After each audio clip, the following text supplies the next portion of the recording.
October 26, 1553, Michael Servetus was convicted of heresy and sentenced to death by burning.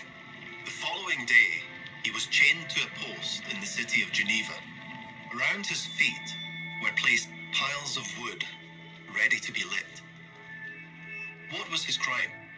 Servetus loved Bible truth and was unable to reconcile the teachings of the church with his own studies of the Bible. Michael Servetus died slowly, yet never once did he recant his faith in the Bible as the Word of God. This was by no means the first time fire had been used to dissuade or destroy individuals who loved the Bible and its teachings. Throughout history, the Bible has faced repeated attacks. Empires have tried to destroy it. Religious leaders have tried to hide it. But despite opposition and the threat of death, many have risked their lives and reputations to protect it. The Bible was completed around the year 98 CE. At this point, most, if not all, Christians lived in territory controlled by the Roman Empire. Roman Emperor Diocletian began ruling in 284 CE. Dr. Peter Williams works at Tyndale House, a centre for biblical studies. Rome didn't have much time for people who didn't like the Roman religion. Diocletian instigated a persecution, a systematic persecution of the Christians. Probably the most systematic persecution that any Roman emperor ever undertook. He also was very much against the Christian books, so he wanted to get rid of people's Bibles and copies of books of the Bible. It was a serious attempt to destroy Christianity, if possible.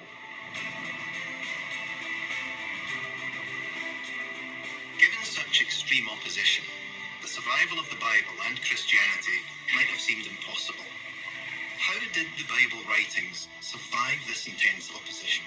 Here in Dublin, we will begin to find the answer. I'm meeting Jessica Baldwin, the head of collections at the Chester Beatty Library.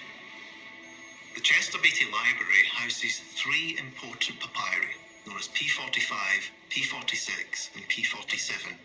It's believed that these papyri date back to the 3rd century CE, making them some of the oldest known manuscripts of the New Testament. This is Chester Beatty's Biblical Papyrus number 2, which is also known as P46, and it's the earliest surviving copy of the Pauline epistles. The term papyrus is used quite extensively, but when you look at the manuscripts, you can actually see the material that they're made of. So papyrus is made from the pith of the papyrus plant, and it was made in Egypt. This is interesting because it appears there's a fold that's down the middle of that. These were large manuscripts. They were substantial. They weren't single scrolls that were rolled and unrolled. For a scholar and for the community at the time, which these texts would have been so vital to have it in a codex form, which could almost, you could turn to the section that you want to refer to.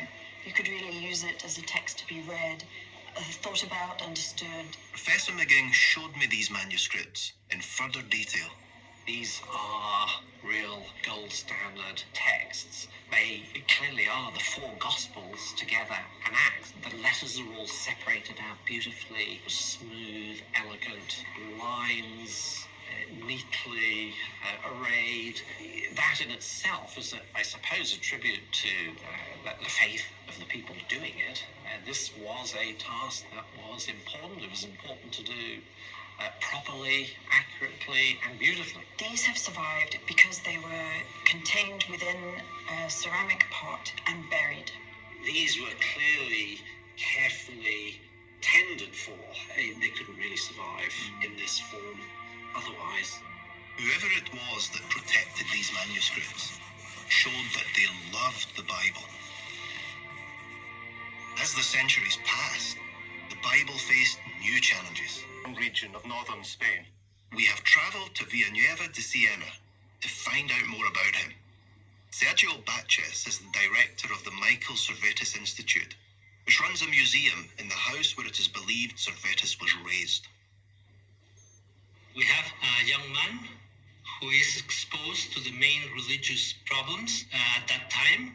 that influenced his future thoughts about some of the tricky issues related to Christianity, such as, for instance, the dogma of the Holy Trinity.